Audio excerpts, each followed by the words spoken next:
Thanks for joining us at noon. I'm Evan Krugel. We begin with breaking news out of Georgia, where at least 5 soldiers have been shot in an active shooter situation at a U.S. Army post. A person is now in custody after the incident at Fort Stewart. The post was on lockdown starting at about 11 o'clock Eastern time. The suspect was in custody about an hour and a half later. Officials with the post say all of the soldiers shot were treated on site, then taken to the Army hospital for more treatment, but we do not know the seriousness of those injuries.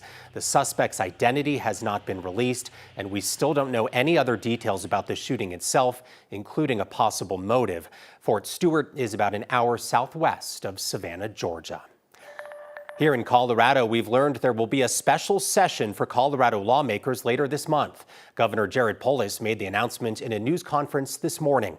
He is calling legislators back to the state capitol to address the $1 billion shortfall caused by cuts in the federal budget bill President Trump signed on July 4th. Before this bill was signed, lawmakers had already made cuts to balance the state's budget. Now, heads of state departments are expected to move next year's expected budget cuts to this year instead. Lawmakers may also close some corporate tax loopholes, but the rest of the budget shortfall will likely be spending cuts or dipping into reserves.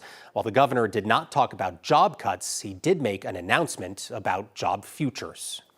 We are implementing a state hiring freeze effective August 27th through the end of the year.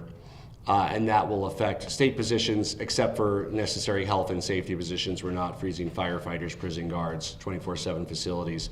But the vast bulk of state positions will be frozen until next calendar year. The governor estimates that freeze will save at least $3 million.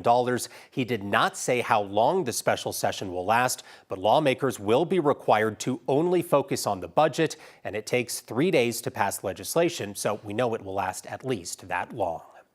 More than 200 new state laws are taking effect today. Some notable ones include a ban on emergency price gouging, making it illegal for companies to raise prices more than 10% during a declared disaster. Another law would set up a system for people to voluntarily be added to a do not sell registry at gun stores. It's also the first time legislators have tried to address pornographic material created by artificial intelligence. It's now easier to sue over AI-generated images. Well, taking a live look outside this morning, we're still seeing some smoke across the Front Range from wildfires today, and those hot and dry conditions are unfortunately sticking around. Let's bring in Corey Reppenhagen with our 9 News Weather Impact team. Corey, it's been a hot start to the week, and it looks like relief won't come till this weekend. Yeah, we've got a few more days. Today will be the 3rd day in a row in the upper 90s here across the Front Range, and we've still got 2 more to go, and tomorrow will be the peak of those heat conditions. You can see the partially cloudy and hazy skies above, but we're already up to 91 degrees here in downtown Denver and at DIA. So we've still got some heat to build as we go across the day. We'll keep those clouds in the forecast as we go through the day, but we should still have no trouble making it up to 97 degrees here in the Denver metro area for the 3rd consecutive day. We could see a few hundreds on the board here across the northeast plains and the southeast, and another hot day out on the western slope where the wildfire battle continues. Holyoke is the one spot here that we're seeing in northeast Colorado, holding on to some cloud cover and some cooler temperatures, but we have a weather impact alert for tomorrow. The peak of the heat, we could hit 100 degrees. The impacts will be those heat-related illnesses. We'll talk about that coming up in the full forecast in just a minute, Evan. All right, sounds good, Corey. Well, it might feel like summer outside still, but students in Aurora Public Schools are officially back in class today. The district has some big goals this year, including renovations at some of their schools with a $1 billion bond passed last fall. About $30 million of that funding will be used at Gateway High School to renovate some existing classroom spaces, improve the outdoor eating area for students, build additional classrooms, and replace carpets around the school. Construction there is set to start next summer. Aurora is starting earlier than several other districts. Kids head back to Cherry Creek schools next Monday, the 11th. Douglas County will start its school year next week on Wednesday, the 13th.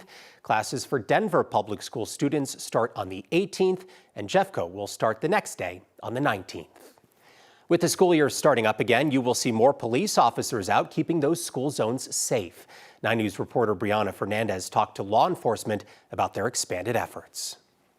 At the start of the school year, driving through a school zone, it could be hectic, whether that's that morning rush hour traffic or afternoon for pickup. We see a lot more traffic, new bus routes, plus new student drivers. With the first day of school for kids here in Aurora, the Aurora Police Department have a lot more units out on the road to increase the visibility in those school zones. So that includes their traffic units and motorcycle enforcement team. The police department is focusing on violations such as texting and driving, speeding in school zones, and reckless driving. The posted speed limit in a school zone, you guys, it's 20 miles per hour. So getting caught speeding through a school zone can lead to a hefty fine. Officials want to remind drivers to slow down and watch out for crossing guards.